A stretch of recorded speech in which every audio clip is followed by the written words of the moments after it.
Kata Rasulullah sallallahu alaihi wasallam, yuhasibullahu al-'abida laisa bainahu wa bainahu turjuman. Allah akan hisab hamba-hambanya satu demi satu, bersatu dan tidak ada penerjemah. Jadi tidak bagi terjemah, translate. Ya Allah, saya tidak mengerti bahasa Arab, saya tidak mengerti bahasa, ya Allah, gimana ini, saya butuh translate atau benacara supaya bisa bantu saya lulus dari hukum. Tidak ada. Yang hakim Allah, keputusannya Allah, yang menentukan Allah, mahkamah yang dikuasai Allah, hamba di hadapan Allah, saksi semua, tangan saksi, mata saksi, lidah saksi, kaki saksi, buku amal saksi, malaikat saksi. Bagaimana kita mau lari?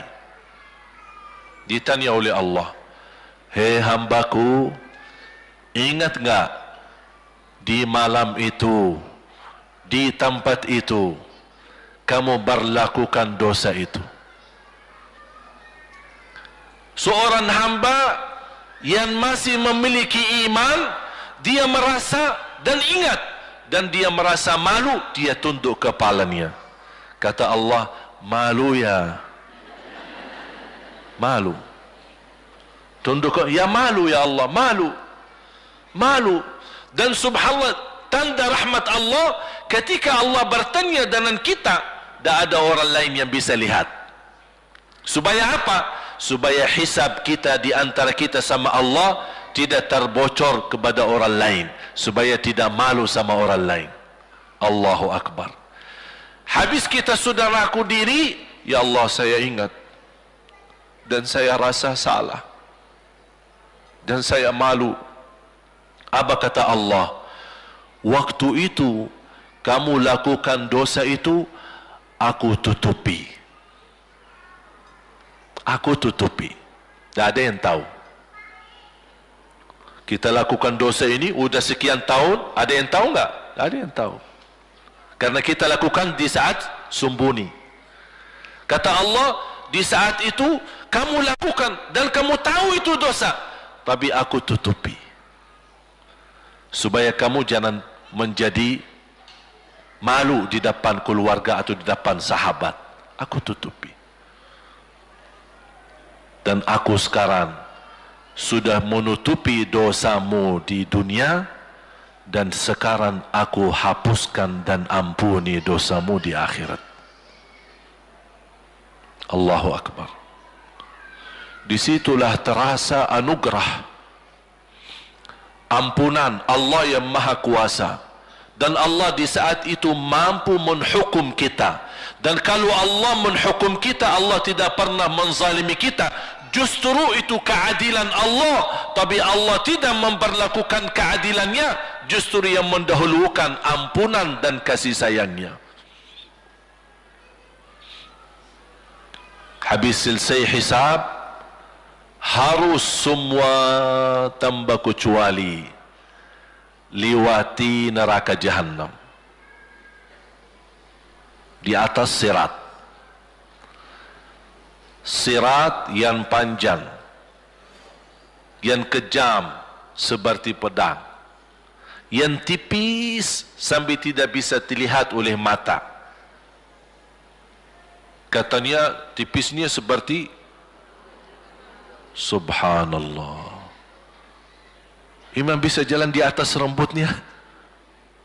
Kejam lagi, masuk di atas serat, terus jalan.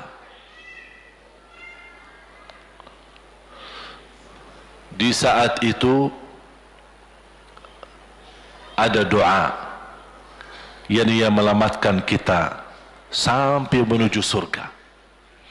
Nabi Muhammad sallallahu alaihi wasallam, dia sudah duluan. Kalau Sayyidina Abu Bakar perjalanan di atas sirat disebutkan 100 tahun. Tapi Sayyidina Abu Bakar satu langkah di atas sirat, langkah kedua di depan pintu surga. Dahsyat. Ini Sayyidina Abu Bakar seperti itu. Bagaimana Rasul? Rasul sudah menunggu di depan. Mulai manusia satu persatu jalan di atas sirat. Dan Rasul di saat itu sibuk berdoa, Allahumma sallim sallim, ya Allah selamatkan umatku, ummati ummati, ummati ummati, sampai mereka terselesai. Sampai di situ saja. Sebelum masuk surga ada berita gembira untuk umatnya Nabi Muhammad sallallahu alaihi wasallam. Tidak boleh ada yang masuk surga harus berjumpa dengan beliau dulu, bertatap muka, dan disediain minum yang disebut air Al-Kautsar, dan di situ banyak gelas. Tinggal kita ambil gelas dan minum. Begitu kita mau ambil gelas dan minum, datang Rasul, jangan kamu minum langsung dari tanganku sendiri. Barang siapa yang minum dari tanganku tidak akan haus selama-lamanya. Allahu Akbar. Di situ terasa kemuliaan. Begitu kebahagiaan kita bertemu dengan Nabi Muhammad dan bisa langsung minum dari tangan Nabi Muhammad sallallahu alaihi wasallam. Bukan hanya begitu saja, bahkan Nabi Muhammad memegang tangan kita, mengajak kita masuk 8 pintu surga. Ada 8 pintu. Rasul bersabda, 1 pintu luasnya seperti antara langit dan bumi. 1 pintu antara langit dan bumi luasnya. Dan kata Rasulullah, di saat itu akan manusia gesa-gesaan untuk masuk surga. Itu tanda apa? Banyak yang akan masuk. Mudah-mudahan kita terhitung dari yang banyak. Begitu ahli surga masuk, kira-kira Rasul berhenti? Ahli surga sudah masuk, sudah aman? Tidak.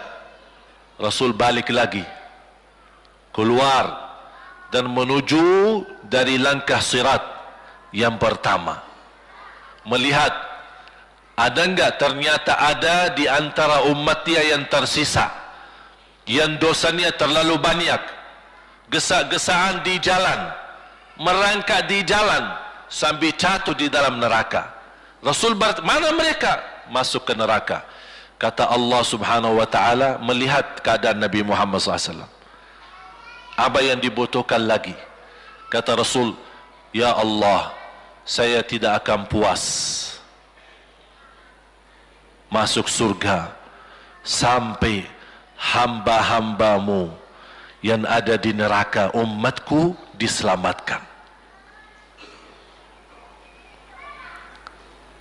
Allah subhanahu wa ta'ala mengizinkan Nabi Muhammad keluarkan dari neraka. Dia keluarkan. Sudah cukup ya Nabi Muhammad? Tidak cukup ya Allah, masih ada lagi. Diambil lagi, dikeluarkan, diambil lagi, dikeluarkan. Artinya dari umat Nabi Muhammad yang masih banyak dosanya, yang masih banyak kelewatannya sama Rasulullah, yang tidak pantas memberi kemuliaan kepada Rasulullah SAW, dapat pula syafaatnya Nabi Muhammad. Yang tidak pernah memberi tanda sayang dan cinta kepada Rasul, dapat rasa sayang dan cinta Nabi Muhammad SAW. Sambil kata malaikat Jibril, demi Allah saya melihat Nabi Muhammad mengambil manusia dari neraka Jahannam, diselamatkan dari siksa dan membawa mereka ke surga. Kata malaikat Jibril, sambil aku kira tidak ada lagi yang tersisa di neraka Jahannam, saking banyaknya yang dikeluarkan oleh Rasul. Itu syafaat Rasul sallallahu alaihi wasallam. Oleh karena itu jamaah sekalian, ini yang saya ceritakan. Saya mohon kalau anda lagi bersalawat, ingat itu semua. Nabi Muhammad bukan Nabi yang biasa. Nabi Muhammad adalah Nabi yang penolong kita nanti di hari kiamat. Seandainya kita masuk neraka Jahannam, masih ada harapan kita dapat syafaat Nabi Muhammad sallallahu.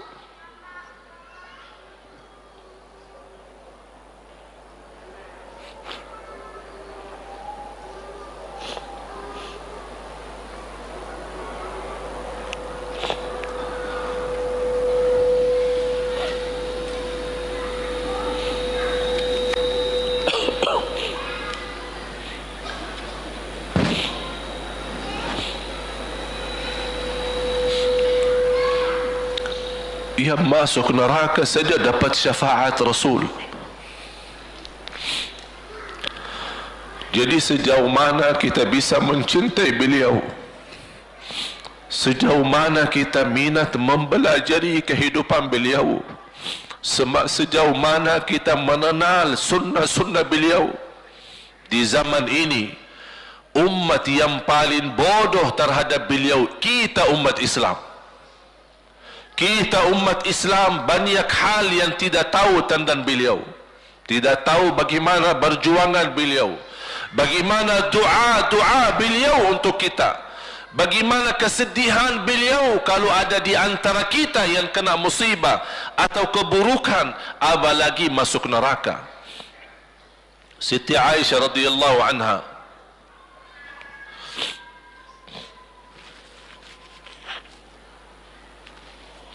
Siti Aisyah radhiyallahu anha pernah minta sama Rasul doa. Ya Rasulullah, tolong doakan saya.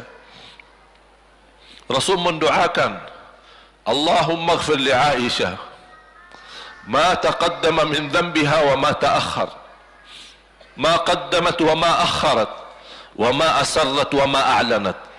Ya Allah, ampunilah dosa-dosa istriku Aisyah, dosa yang lama, dosa yang baru, dosa yang terang-terangan maupun dosa yang tersembunyi.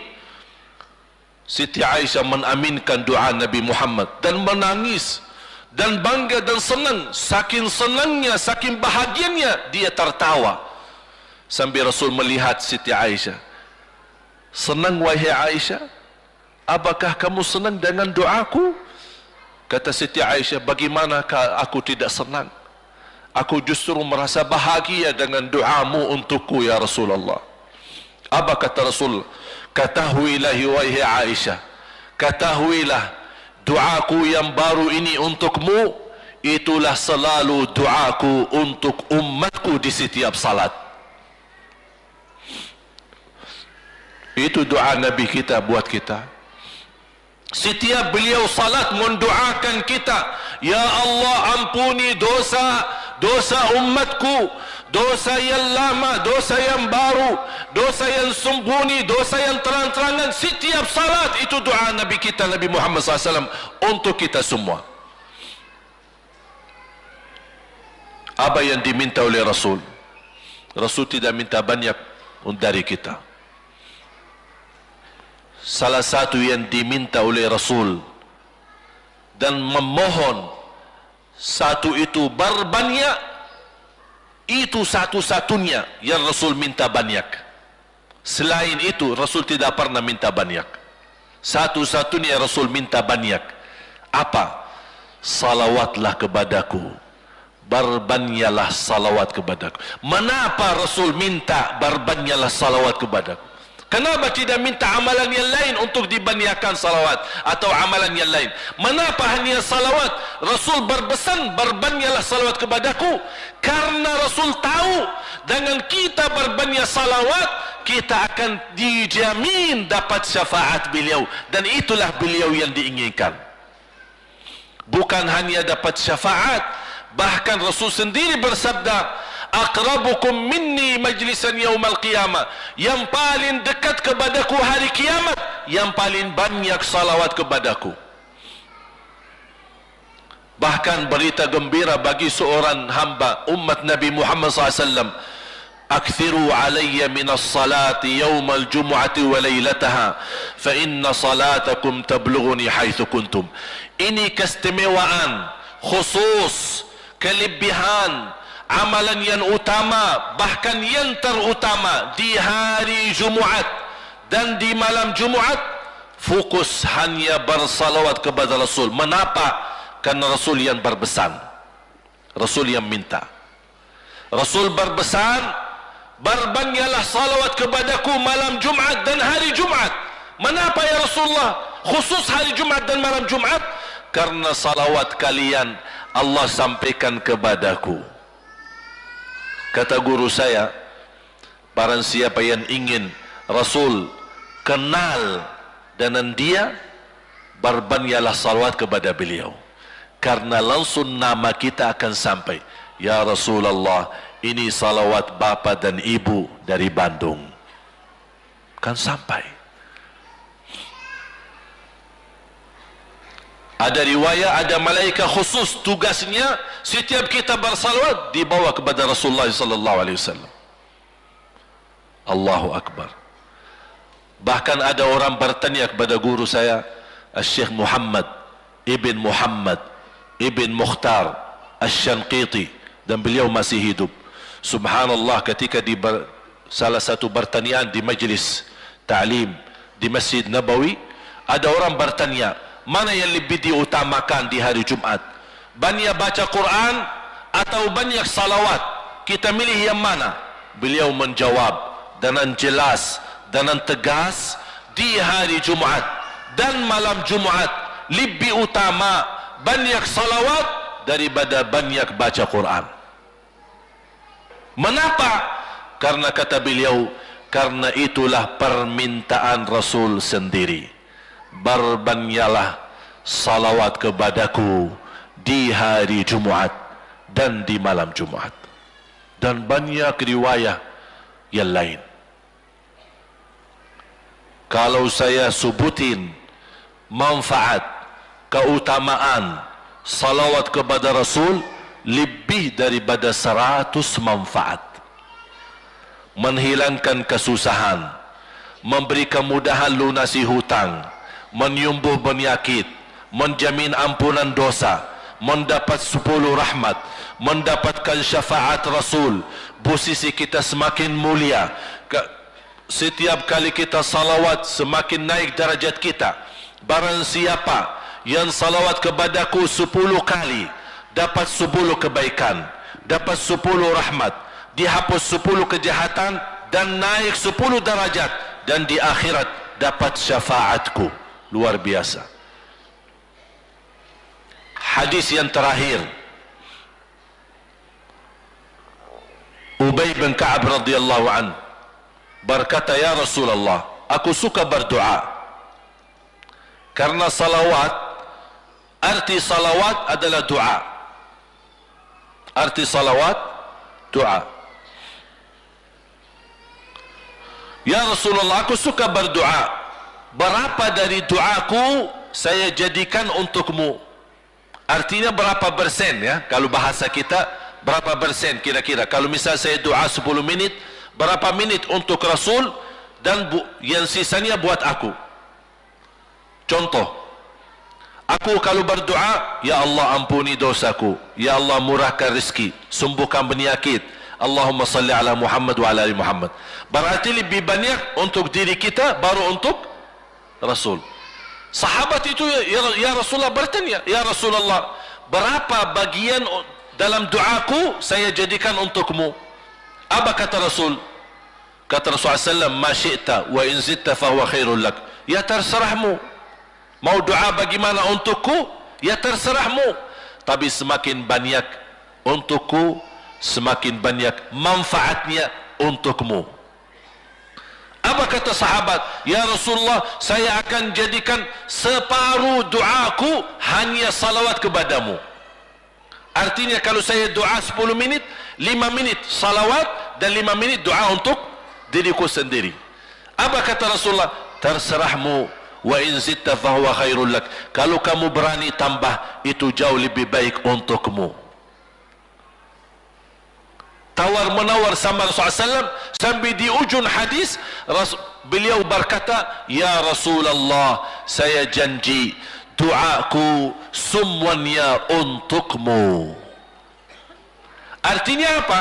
Kalau dia angkat tangan berdoa, tidak satu pun minta buat dirinya. Bismillahirrahmanirrahim. Allahumma salli ala Muhammadin wa ala ali Muhammad. Allahumma salli ala Muhammadin wa ala ali Muhammad. Allahumma salli, sampai selesai. Tidak minta ampunan, tidak minta rezeki, tidak minta sehat, tidak minta keturunan, tidak minta apa-apa. Hanya fokus dengan salawat. Karena dengan salawat, apa yang kita niatkan terkabul.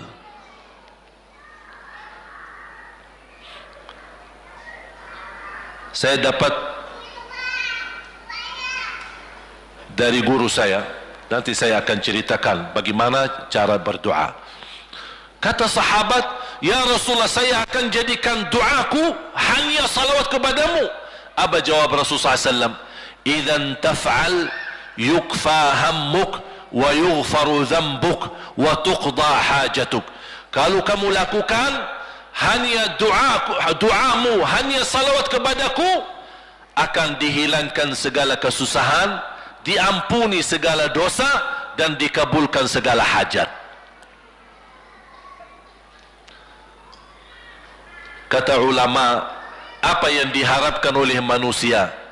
Hidup di dunia tambah susah dan hidup di akhirat tambah dosa. Betul? Itulah kita dapat dengan salawat kepada Nabi Muhammad SAW. Berdoa, ketika anda berdoa, contohnya seperti ini. Setiap anda berdoa, biasa mulai dalam bismillah dan memuji Allah Subhanahu wa taala. Cukup satu kata memuji Allah dalam segala pujian, alhamdulillahirabbil alamin. Segala puji bagi Allah. Ini mewakili semua pujian yang lain. Asmaul husna, segala sifat agung, segala kemuliaan diwakili oleh satu kata, alhamdulillahirabbil alamin. Kata sederhana, kata tidak terlalu panjang, tapi maknanya sangat luas. Oleh kerana itu boleh diulangi berkali-kali. Alhamdulillahirabbil alamin. Alhamdulillah, sambil benar-benar merasa di hati. Karena ini ucapan mewakili segala pujian yang kita ingin sampaikan kepada Allah. Karena ada pujian yang kita ingat, ada pujian kata-kata yang kita tidak hafal, dan alhamdulillahirabbil alamin mewakili segala pujian kepada Allah Subhanahu wa taala. Kemudian bersalawat. Allahumma salli ala Muhammadin wa ala ali Muhammad kama sallaita ala Ibrahim wa ala ali Ibrahim innaka Hamidum Majid. Silahkan doa, ya Allah, ampunilah dosaku. Allahumma salli ala Muhammadin wa ala ali Muhammad. Ya Allah, sembuhkan penyakitku. Allahumma salli ala Muhammadin wa ala ali Muhammad. Ya Allah, berikan kepada aku anak yang salih salihah. Allahumma salli ala Muhammadin wa ala ali Muhammad. Jadi setiap langkah doa diawali dan diakhiri salawat. Faham? Subhanallah, wallahi dahsyat. Saya tidak bisa cerita apa lagi. Mau cerita apa lagi? Wallahi dahsyat. Saya tidak pernah istiqamah mengamalkan doa seperti ini. Alhamdulillah, selalu terkabul. Bahkan nyata Allah kasih. Udah, selesai.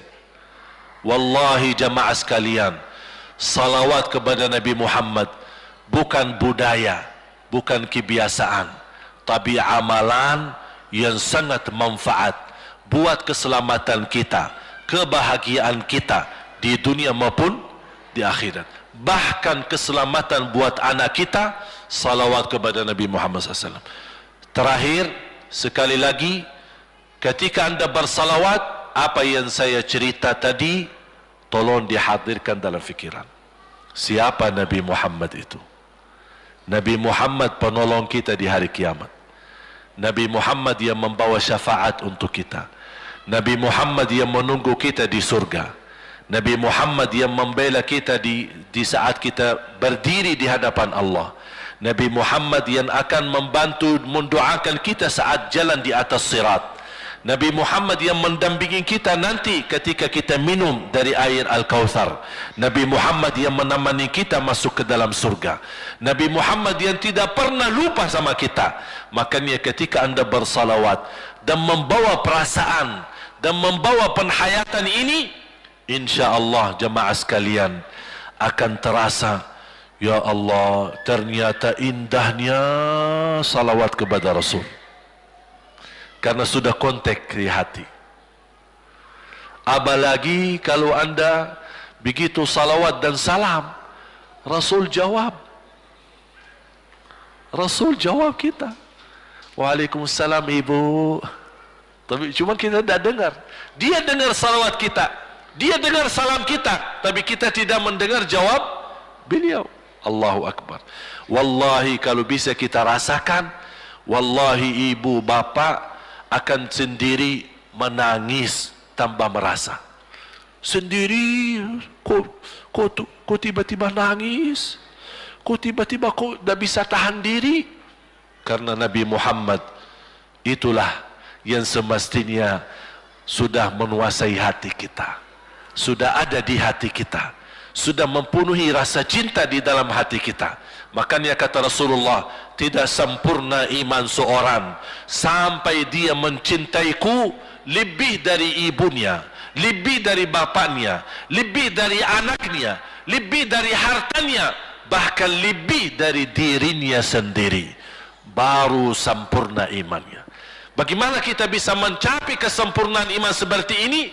InsyaAllah dengan bersalawat, dengan membawa perasaan, membawa kehadiran cerita-cerita yang sama-sama kita belajari, baru akan terasa di dalam hati posisi Nabi Muhammad akan semakin besar, semakin mulia di hati kita. InsyaAllah semakin mulia di hati kita, InsyaAllah akan semakin semangat beribadah, semakin semangat mendekati, semakin semangat mempelajari, dan semakin InsyaAllah menjadi baik di mata Allah dan InsyaAllah baik di mata manusia. Amin ya Rabbal Alamin. Bismillahirrahmanirrahim. Alhamdulillahi Rabbil Alamin. Alhamdulillahi Rabbil Alamin. Segala puji bagimu ya Allah. Alhamdulillahi Rabbil Alamin. Segala pujimu bagimu ya Allah.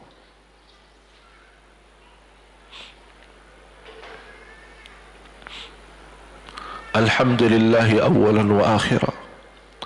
Alhamdulillahi zahiran wa batina. Alhamdulillahi kathira. Hamdan kama yanbaghi li jalali wajhika al-karim wa li'azimi sultanik. يا ربي لك الحمد حمدا كثيرا طيبا مباركا فيه مباركا عليه كما يحب ربنا ويرضى. اللهم لك الحمد حمد الشاكرين حمد الحامدين حمد الصادقين حمد المؤمنين حمد المتقين حمدا كثيرا يا رب العالمين. اللهم صل على سيدنا محمد وعلى آل سيدنا محمد.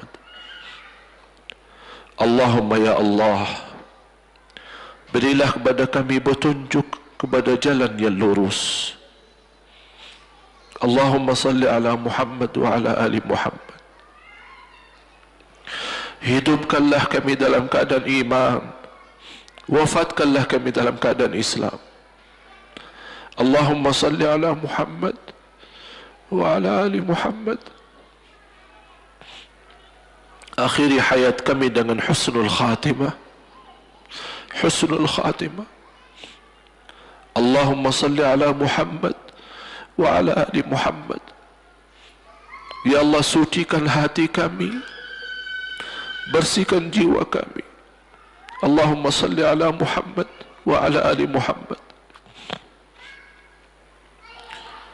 Ya Allah, aku mohon untuk semua jamaah yang hadir, selepas acara ini masing-masing pulang sudah diampuni segala dosanya. Allahumma salli ala Sayyidina Muhammad.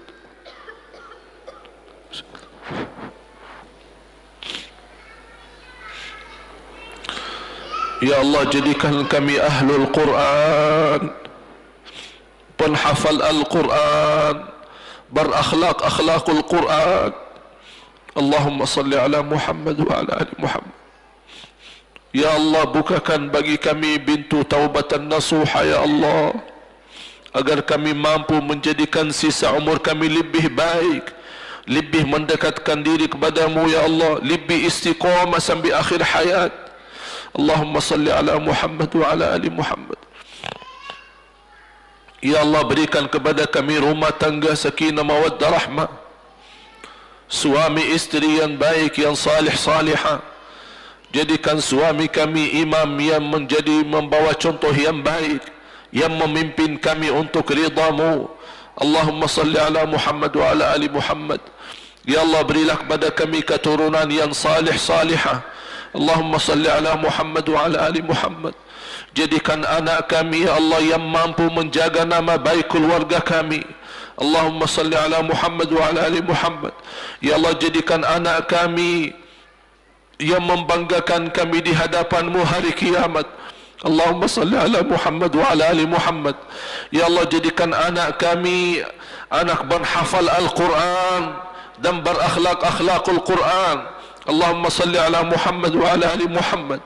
Ya Allah, lindungi anak kami dari keburukan dunia, dari kejahatan manusia, kejahatan narkoba, dari fitnah dunia dan isinya. Allahumma salli ala Muhammad wa ala ali Muhammad. Ya Allah, jadikan anak kami istiqamah Islam iman sampai akhir hayat. Allahumma salli ala Muhammad wa ala ali Muhammad. Ya Allah, berilah kepada kami kemudahan bisa ke tanah suci haji dan umrah ya Allah, dan ziarah Nabi Muhammad.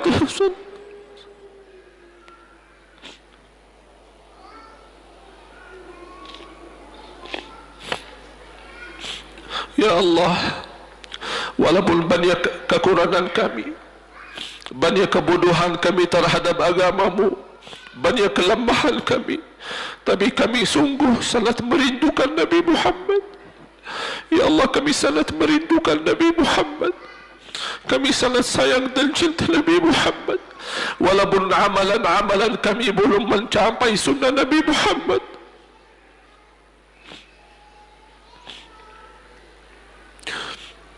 Ya Allah, jadikan cintaan kami dan rasa rindu kami kepada Nabi Muhammad yang menjamin kita bertemu Nabi Muhammad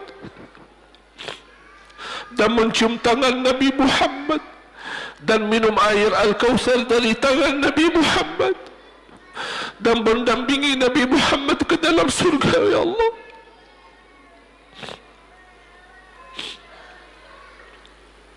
birahmatika ya rahmat. Ya Allah,